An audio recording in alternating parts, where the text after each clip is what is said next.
Eu sou Mônica Pitanga, eu sou mãe de 5, sou mãe atípica porque minha filha mais velha tem uma doença rara, sou educadora parental, palestrante e ativista da inclusão. Eu criei uma ONG lá no Espírito Santo que luta pela acessibilidade e inclusão das pessoas com deficiência.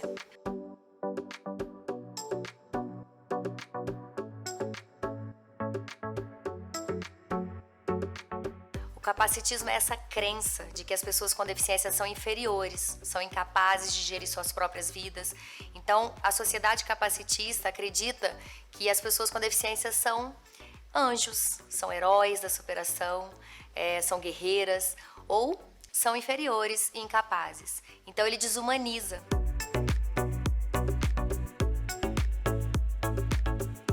Lá da Grécia Antiga, né, quando os bebês, quando nasciam com deficiência, a própria família examinava e se tivesse algum defeito, que eles consideravam defeitos, né, naquele corpo que era esperado um corpo perfeito, eles eram sacrificados. Então eram jogados pelo precipício e mortos, né? E aí a Alemanha nazista, Hitler, né, com Action T4 eliminou mais de 200 mil pessoas com deficiência, com essa ideia de purificação da espécie. Então é uma coisa que vem sendo reproduzida de geração em geração e que é uma luta muito grande para mudar essa crença que ainda existe nos dias de hoje, de que as pessoas com deficiência são dignas de pena, são coitadinhas e são inferiores.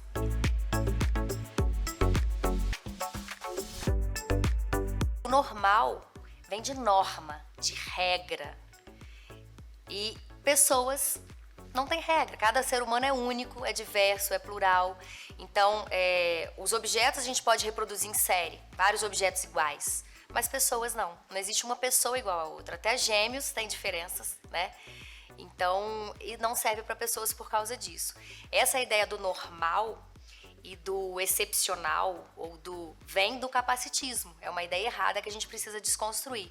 Então, se a gente considera que cada ser humano é único, não existe o normal e o anormal, né? Existe a Mônica, existe o João, existe a Luísa, né? E cada um deve ser respeitado pelo que é, com as suas características próprias e únicas.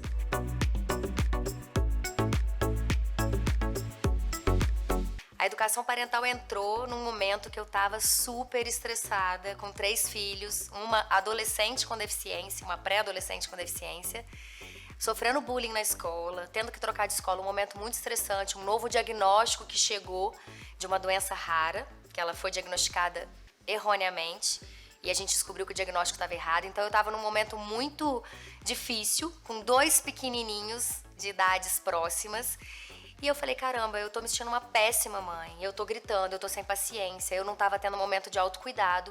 E aí foi nessa busca de melhorar como mãe que eu encontrei a disciplina positiva, a parentalidade positiva, e comecei a estudar primeiro para melhorar como mãe.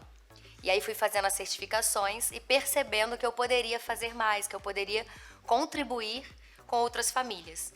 A minha experiência prática, mais os estudos, essas certificações que eu fiz, os livros que eu li, tudo que eu estudei, poderia ser compartilhado e utilizado em prol de outras pessoas, né? Então, foi aí que eu vi uma oportunidade de mudar a carreira e seguir nesse caminho da educação parental.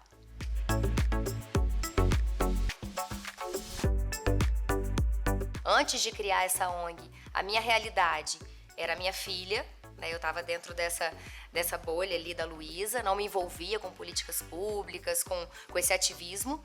E quando eu comecei a conviver com essas pessoas, eu comecei a ver que eu precisava aprender muito.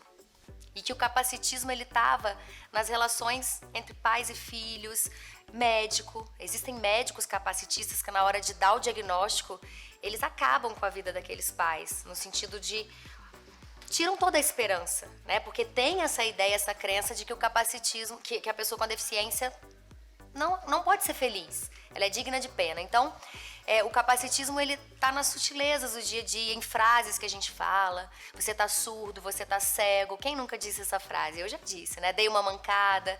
Então é preciso buscar informação para que a gente entenda, né, que tem algumas falas que a gente reproduz, que a gente aprendeu a utilizar e que hoje em dia a gente deve trocar por outras falas. São coisas sutis, né? E os pais, eles reproduzem porque sem saber eles acabam nessa ansiedade de tentar normalizar o filho, então entope de terapia, para que esse filho se torne o menos deficiente possível, corra como as outras crianças, fale como as outras crianças. Então essa busca pela normalidade, muitos pais nem sabem que isso é capacitismo e acabam reproduzindo, sofrendo sem saber. Por isso a importância da gente falar sobre isso.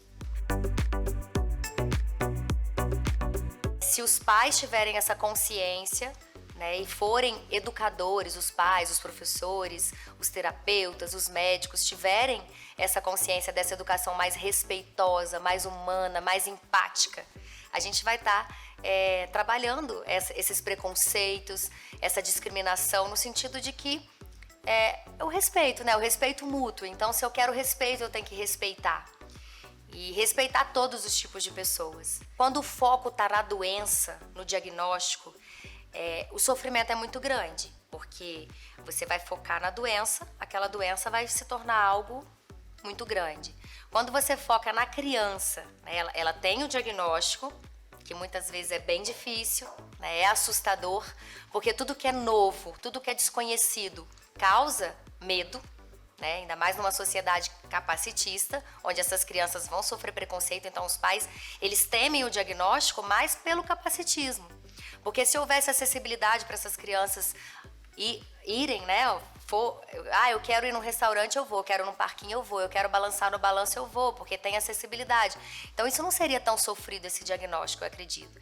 Então, mudando a sociedade, eu brinco que não é a minha filha que tem deficiência, é a sociedade, é a minha cidade que é deficiente, que não tem uma calçada, não tem uma rampa, né? É a escola que não tem um elevador, então ela acaba lanchando sozinha. Quando a gente muda essa visão, né, tira o foco do problema da pessoa. Essa pessoa, ela tem essa característica que faz parte dela.